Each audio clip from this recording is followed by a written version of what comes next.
Friends எல்லாத்துக்கும் வணக்கம். இப்போ பார்த்தீங்கன்னா இது ஜெய் கம்பெனி. இந்த ஜெய் கம்பெனியில் ஒரு பேட்டரி சர்வீஸ் வந்துருந்துச்சு. பார்த்திங்கன்னா 1 கிலோமீட்டருக்கு மேலே வண்டி சுத்தமாக ரன்னே ஆகலை, ஆஃப் ஆகிக்கிட்டே இருக்கும் அப்படின்னாங்க. ஆனால் வோல்டேஜ் பார்த்திங்கன்னா 98% இருந்துச்சு. 67 வோல்ட்டு கட் ஆஃப் அப்படின்னா 66 வோல்ட் இருக்குது பேட்டரியில். ஆனால் வண்டி வந்து 1 கிலோமீட்டருக்கு மேலே ஓடலை. அந்த 1% 2% என்ன அப்படின்னா, ஏதோ ஒரு பேட்ரி மட்டும் ரொம்ப டவுனாக இருந்துச்சு, ஒரு சீரீஸு ஒரு குரூப் மட்டும். அப்புறம் நம்ம பேலன்ஸிங் செக் பண்ணி அதை வந்து நம்ம சரி பண்ணிட்டோம். சரி பண்ணி இப்போ பார்த்திங்கன்னா பேக்கப்பில் எல்லாம் போட்டு செக் பண்ணி பார்த்துட்டோம், எல்லாம் சரியாக இருக்குது. அந்த பேட்டரியில் ஒரு ஆப்ஷன் எக்ஸ்ட்ரா போட்டிருக்காங்க. அந்த விஷயத்த நான் உங்களுக்கு தெரியப்படுத்துன்றதுக்காக இப்போ ஓப்பன் பண்ணேன். இந்த விஷயத்த நானே இதில் பேட்டரியில் இருக்கான்னு எதிர்பார்க்கவே இல்லை, இப்போ தான் பார்க்குறேன். இது பார்த்திங்கன்னா இது வந்து கேன் சார்ஜர் சொல்லுவாங்க. இந்த பிஎம்எஸ் கேன் சார்ஜர்னு சொல்லுவாங்க, கேன் மாடல்னு சொல்லுவாங்க. அப்படின்னா இதில் வந்து பார்த்திங்கன்னா இதுலேருந்து 2 சிக்னல் வரும். அந்த பார்த்திங்களா, பேட்டரிக்குள்ளேருந்து ப்ளஸ்ஸு மைனஸு இது 2 சிக்னல். அதே மாதிரி சார்ஜர்லேருந்தும் இதே மாதிரி ப்ளஸ்ஸு மைனஸு 2 சிக்னல் வரும். இந்த ரெண்டும் கரெக்டாக மெர்ஜ் ஆனால் மட்டும்தான் உங்களுக்கு வந்து சார்ஜர்லேருந்து பேட்டரி கனெக்ட் ஆகி சார்ஜர் வந்து சார்ஜ் ஆகி எனபிள் ஆகும். இதுதான் இந்த மாடல், இந்த பேட்டரியில் இருக்கிற ஆப்ஷனு. கேன் மாடல் சார்ஜர்னு சொன்னால் இதுதான் விஷயம். நார்மல் பேட்டரிக்கு இந்த 2 சிக்னல் வராது, வெறும் ப்ளஸ் மைனஸ் தான் வரும். இது ஒரு பாயிண்ட்டு. இதில் ரெண்டாவது பார்த்தீங்கன்னா இதில் ஜிபிஎஸ் சிஸ்டம் இதில் வந்து இன்ஸ்டால் பண்ணியிருக்காங்க. ஜிபிஎஸ் சிஸ்டம் ஏன் இன்ஸ்டால் பண்ணியிருக்காங்கன்ற டீட்டெயில் எனக்கு சரியாக தெரியல. ஆனால் நான் இதை வந்து இப்போ நான் செக் பண்ணிவிட்டு எல்லா வேலையும் முடிச்சதுக்கப்புறம் நான் நோட் பண்ணும்போது பார்த்தா இதில் பார்த்தீங்கன்னா தனியாக இதுக்குன்னு ஒரு சர்க்யூட் போட்டிருக்காங்க. இங்கே பார்த்தீங்கன்னா அந்த கேன் சார்ஜருக்கு இங்கே இருக்குது ப்ளஸ், அந்த 2 சிக்னல் வயரு கிரவுண்ட் எடுத்திருக்காங்க. இங்கேருந்து ப்ளஸ் எடுத்திருக்காங்க. இந்த 2 ப்ளஸ் வயர் வந்து இந்த சர்க்யூட்டுக்கு போய் இங்கேருந்து ஸ்டெப் டவுன் ஆகி திரும்ப எங்கே போகுது அப்படின்னா இந்த போர்டுக்கு வருது. இந்த பவர் சப்ளை என்ன பண்ணுதுன்னா அதையும் ஸ்டெப் அப் பண்ணி ஸ்டெப் டவுன் பண்ணி எங்கே கொண்டு போகுது அப்படின்னா இந்த போர்டு கொண்டு வருது.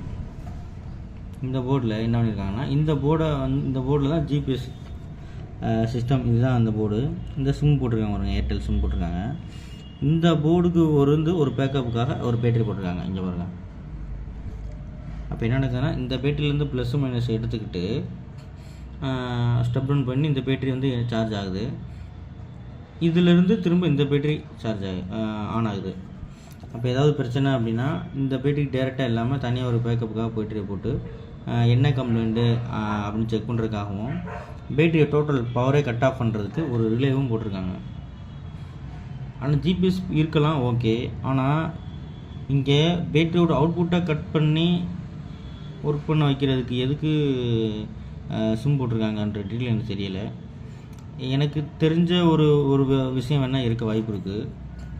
ஏன் அப்படின்னா இப்போ ஒரு சில நேரம் வந்து வீட்டில் சார்ஜ் போடுறாங்க, இந்த பேட்டரியெலாம் ஃபயர் ஆகுதுல்ல, அப்போ வந்து ஓவர் சார்ஜிங்கில் தான் ஃபயர் ஆகுது. அப்போ நம்ம வந்து வண்டி நிப்பாட்டிட்டு சார்ஜ் போட்டு போயிட்டோம் அப்படின்னா இதை வந்து நம்ம என்ன செய்யலாம் அப்படின்னா, இதில் சிம்மு இதில் 6 கொடுத்துருக்காங்க. அதில் இங்கேருந்து இந்த ரிலே போட்டிருக்காங்க. ரிலேவில் வந்து 2 சிக்னல் வயர் வருது போகிறாங்க. இது எதுக்கு அப்படின்னா பேட்டரியோட அவுட்புட்டை டக்குன்னு கட் பண்ணுறதுக்கு. அப்போ இதெல்லாம் பார்த்திங்கன்னா இந்த ஃபயர் ஆகிறத கட் பண்ணுறதுக்கு எப்படி அப்படின்னா, நீங்கள் இதுக்கு ஒரு ஆப் கொடுத்துருப்பாங்க. அந்த ஆப்பில் போய்ட்டு நீங்கள் எனேபிள் பண்ணிட்டீங்கன்னா பவரை வந்து கட் பண்ணிடும். அப்போ இது வண்டியில் ரன்னிங்கில் இருந்தாலும் அல்லது நீங்கள் வீட்டில் சார்ஜ் போட்டு போயிருந்தீங்க அப்படின்னாலும் நீங்கள் எந்த இடத்துல எந்த வேர்ல்டில் எங்கே இருந்தாலும் இந்த சிம்முக்கு ஈஸி பண்ணியிருந்தீங்கன்னா பேட்டரியோட பவரை கட் பண்ணிடலாம். அப்போ வந்து சார்ஜர்லேருந்து பேட்டரிக்கு எந்த கனெக்ஷன் இருக்காது. ஓவர் சார்ஜிங் ஆகிற மாதிரி இருந்தால் உங்களுக்கு வந்து கட் ஆஃப் ஆயிரும். அதுக்காக போட்டிருக்காங்கன்றது எனக்கு நான் தெரிஞ்சுக்கிட்டது. ஆனால் உண்மை என்னன்றது எனக்கு தெரியலை.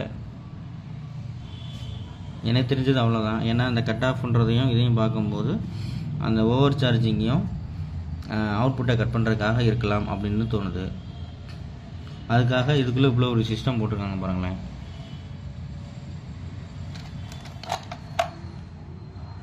Battery, relay, step down circuit, ரிலேக்குரிய கனெக்டர்ஸ்லாம் இதில் தான் ஜாயிண்ட் ஆகுது. இதுதான் ஸ்டெப் டவுன் சர்க்யூட்டு. இதுலேருந்து வோல்டேஜ் வந்து ஸ்டெப் டவுன் ஆகி இதுக்கு போகுது. நல்லா பண்ணியிருக்காங்க. பேட்டரியிலேருந்து அவுட்புட் வெளியில் வராத அளவுக்கு நம்ம வேர்ல்டில் எங்கே இருந்தாலும் கட் பண்ணிக்கலாம். இதில் இன்னொரு விஷயம் என்னென்னா, நம்ம இந்த கூகுள், அலெக்ஸா அந்த மாதிரி விஷயங்கள்லாம் நிறையா இருக்குது இப்போ அட்வான்ஸாக. அதிலெலாம் போய்ட்டு நீங்கள் டைம் செட் பண்ணி வச்சிட்டிங்க அப்படின்னா, உங்களுக்கு நீங்கள் மறந்துட்டால் கூட அந்த டைமர் வந்து ஆட்டோமேட்டிக்காக அது கூகுள், அலெக்ஸாலாம் அதுவாக கட் பண்ணிடும். எந்த டயத்தில் சார்ஜ் ஏறணும், எந்த டயத்தில் டிஸ்சார்ஜ் ஆகணும், வண்டி ஆன் ஆகணுன்றதை கூட நம்ம ஃபோனில் ஆட்டோமேட்டிக்காக செட் பண்ணிட்டோம்னா கூட அது ஆட்டோமேட்டிக்காக எல்லாமே வேலை செய்யும். அந்த அளவுக்கான டெக்னாலஜியில் இதில் பயன்படுத்தியிருக்காங்க. ஆனால் என்ன, இது இவ்வளோ டெக்னாலஜி பயன்படுத்தியிருக்காங்க, ஆனால் பேட்டரி பார்த்தா பேலன்சிங் கம்ப்ளைண்ட்டு. அதை மட்டும் எந்த பேட்டரிக்காரங்கனும் எந்த பேட்டரி கம்பெனியும் கிளியராக பேலன்சிங் கம்ப்ளைண்ட்டே வராத அளவுக்கு இன்னும் கண்டுபிடிக்கலை. அதுதான் ஏன்றது தெரியலை. ஓகே ஃப்ரெண்ட்ஸ், அடுத்த வீடியோவில் பார்ப்போம்.